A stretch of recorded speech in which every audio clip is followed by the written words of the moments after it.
if you're listening, chances are you might be navigating some pretty tough stuff in life, especially if recovery is part of your journey. It really does take incredible strength. It absolutely does. And sometimes things can just feel like a lot. So this deep dive, it's really for you. We want to bring some clarity, maybe some practical guidance to things that can feel overwhelming. That's exactly right. Yeah. Yeah. Today we're really focusing on understanding and navigating relapse triggers. Right. And it's not about, dwelling on the negative, but more about empowerment, giving you the awareness, the tools you need to stay grounded. To feel prepared. Exactly. Prepared and clearer moving forward. And we're leaning on some great insights today from Dale P., author of Mastering Relapse Triggers. Dale's work is fantastic. What's really helpful, I think, is that he speaks from experience. He's in recovery himself. Right. Lived experience. Yeah, and he's dedicated his work to creating these resources that genuinely offer hope and practical steps. You can feel his passion. Definitely. And that's what makes his insights so valuable, I think. They're grounded in the real world, not just theories. He's sharing wisdom from his own journey and from helping others. So our mission today really is to take these key insights and just make them as clear, as useful as possible. So you feel more informed, maybe more in control. Yes, without feeling, weighed down by potential hurdles. Okay, great. So Dale points to 6 common relapse triggers. And the first one is something really kind of foundational. HALT. HALT, yes. Can you maybe walk us through what that means? Yeah, absolutely. HALT it's simple, but it's so powerful. It's an acronym, right? It stands for hungry, angry, lonely, and tired. Okay. And when you're in one of those states, well, your defenses can naturally just drop. Your judgment might get a bit clouded. That makes intuitive sense, doesn't it? It really does, and it affects everyone, but it's especially something to watch in early recovery. Honestly, though, it's relevant anytime. Yeah, I can see that. When you're starving or totally wiped out, everything just feels harder. So let's maybe dig into each letter based on Dale's insights. What about hungry? What's the specific angle there? Well, Dale points out something interesting. That physical feeling of low blood sugar, it can actually feel a lot like emotional distress. Like anxiety or unease? Precisely. That empty, edgy feeling. It's easy to misinterpret it and maybe, reach for something else impulsively. Okay. So his advice is super practical. Keep healthy snacks around. Try to eat regularly. It's about keeping that physical balance to support the emotional side. Simple but smart. Okay, what about angry? Anger. Yeah. Dale stresses that anger is, it's a normal human emotion. It's okay to feel it. Right. The problem comes when it's not expressed healthily or it gets misdirected. That's when it can become destructive to your recovery. Like festering resentment. Exactly. It can fuel that and lead to acting out in ways that put your sobriety at risk. Got it. And lonely, that feels like a really big one in recovery, doesn't it? Oh, huge. Dale actually calls isolation the enemy of recovery. Wow. Strong words. And they ring true, don't they? Connection is just vital. He really emphasizes reaching out. To who specifically? Your sponsor, meetings, friends, family, anyone supportive, people who genuinely care about your well-being. He puts it so well.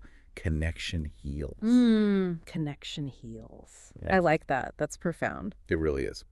Okay, and the last one, tired. We all get tired, obviously, but how does that link specifically to relapse risk? Well, Dale explains that fatigue directly hits your ability to cope, to handle stress, manage emotions. Your resilience just goes down. Right. When you're drained physically or mentally, you're just more vulnerable. So he encourages seeing rest not as a luxury, Right. as part of our recovery work. It's essential. Taking care of your physical self is fundamental to staying sober. So HLT isn't just letters, it's like a daily checklist. Kind of, yeah. A Yeah. self-assessment tool. Yeah. And Dale gives a great tip for using it. Oh yeah, what's that? He suggests doing a quick HLT check-in every day. Just ask yourself, am I hungry, angry, lonely, or tired? And if you are? Pause. That's the key. Pause, and then respond with some kind of self-care before things spiral. Address the need before it becomes a trigger. Proactive. I like it. Okay, super practical stuff there. Now, the second trigger Dale identifies is major life changes. That feels broad. It is broad, and for good reason, because any big shift, whether it seems good or bad on the surface, can actually destabilize your recovery. Really? Even good changes? Absolutely. So negative ones are maybe more obvious. Yeah. Grief, getting sick, losing a job, divorce, even moving house. Yeah, those are stressful. But Dale points out that positive things, getting married, a new job, hitting a big goal, they also bring stress and change, just a different kind. They still knock you off balance. It's like any major disruption to your routine or emotional state. Exactly. And Dale talks about the addict mind here. Yeah. How I might start whispering things during these times. Like what kind of things? Oh, after something good, maybe. Hey, you deserve a reward. You can handle just one now. The rationalizations. Right. Or after something bad. This is too hard. I need something to cope. It's recognizing those old familiar thought patterns trying to sneak back in. So how do you fight that? What's the counter move? Dale's advice is critical here. During transitions, you need to increase your support, not pull back. Lean in, not away. Precisely. He suggests things like doubling up on meetings for a while, calling your support people more often, being extra diligent with, prayer, meditation, step work, whatever your tools are. Be intentional about shoring up your defenses when things feel shaky. You got it. Actively strengthen your foundation. Okay, that makes a ton of sense. Next up, celebrations and holidays. Oh boy. This can be a tough one for a lot of people, I imagine. Definitely, yeah. For so many people in recovery, these events are just loaded with associations from past substance use. Old rituals, maybe seeing certain people. Exactly. Familiar people, places, maybe social pressure, drinks being offered everywhere. It could be a potent mix of triggers. So what can you do? How can you navigate that minefield? Dale offers some really practical protective strategies. Planning ahead is key. Know what you're walking into. Like having an exit strategy. Yeah, like driving yourself so you can leave if things get uncomfortable. Bring your own drink, a safe, non-alcoholic one. That avoids the awkward, what can I get you moments sometimes. Right. And it gives you something to hold. He also says, rehearse how you'll say no if offered something.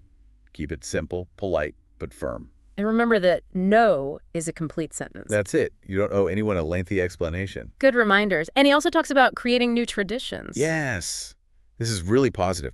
Actively build new, sober ways to celebrate. Things that genuinely nourish you and reinforce your recovery, rather than just reminding you of the past. I love that. Shifting the focus. Okay, number 4, romantic relationships and breakups. Wow, another emotionally charged area. Oh, absolutely. The intensity of emotion, both in new relationships and during breakups, can be incredibly disruptive. How so? What's the specific risk? Well, the excitement, the pink cloud of a new relationship, can sometimes distract you from your recovery program. You might skip meetings, call your sponsor less. Get caught up in the romance. Right. And then breakups.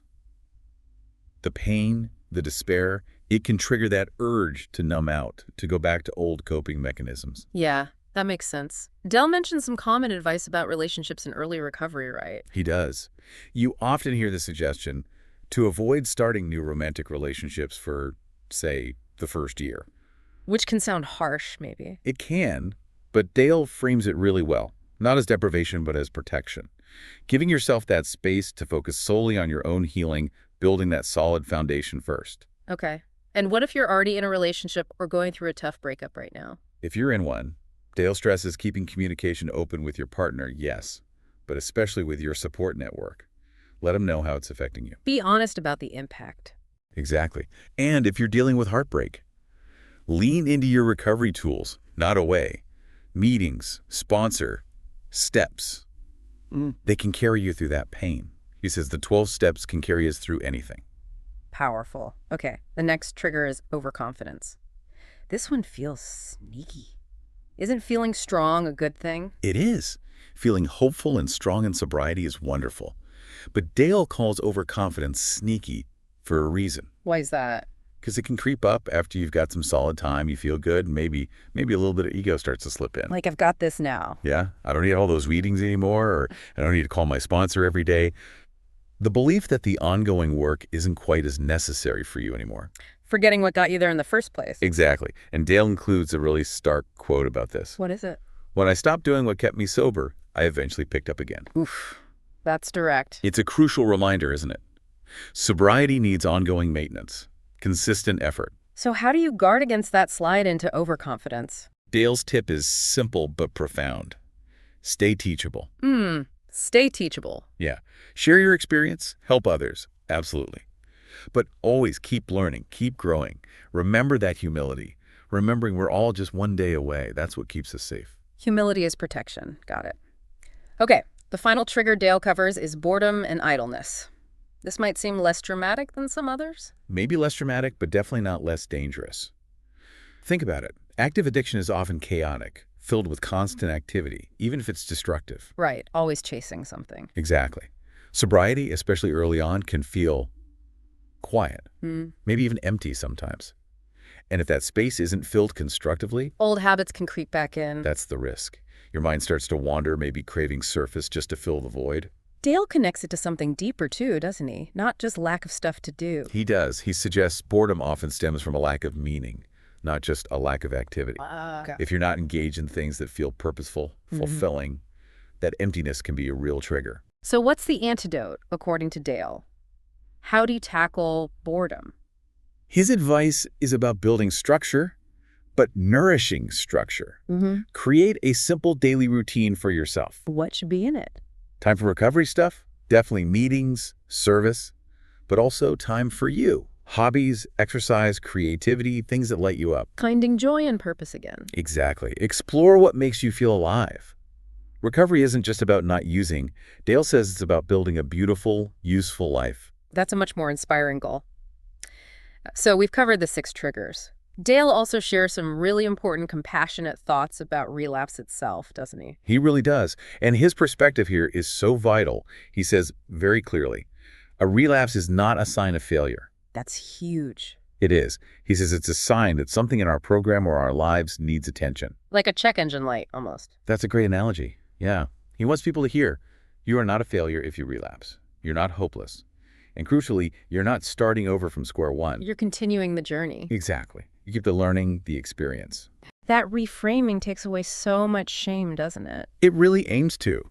And he also points out that relapse, while painful, can be your greatest teacher if you let it. Finding the lesson in the difficulty. Right. But the most important thing is what comes next. What do you do after? And what does he say about that? 3 things. Get honest, get connected, get back into the work. Simple, direct actions. No matter what happened, those are the steps forward. And he wraps up with a really supportive message, right? He does, a message of hope, really. He reminds us all we recover one day at a time, one step at a time. Yeah. One honest conversation at a time. Taking it piece by piece. Yes. And the final reassurance. You are not alone, and you never have to be again. That power of connection, again. That a powerful place to land. Understanding these triggers, like Dale P. lays out so clearly in Mastering Relapse Triggers, it really feels like a way to empower yourself on this path, doesn't it? Absolutely. It's about knowledge, having strategies ready, and just always remembering that support is there. You don't have to do it white-knuckled and alone. And that compassionate approach throughout Dale's work is just so important. It acknowledges the challenges, but focuses on the possibility of healing and growth. It really does. It's a journey, for sure, with ups and downs, but one you never, ever have to walk by yourself. And for anyone listening who wants more support, more resources, articles, blogs, recovery books, please do visit agl911.com. Yeah, lots of great stuff there. And maybe just as a final thought to take away, consider which of these triggers we talked about really resonates with you. Which one feels most familiar in your own experience? And then think, what's just one small intentional step you could take today, right now even, to strengthen your resilience in that specific area? Just one small thing.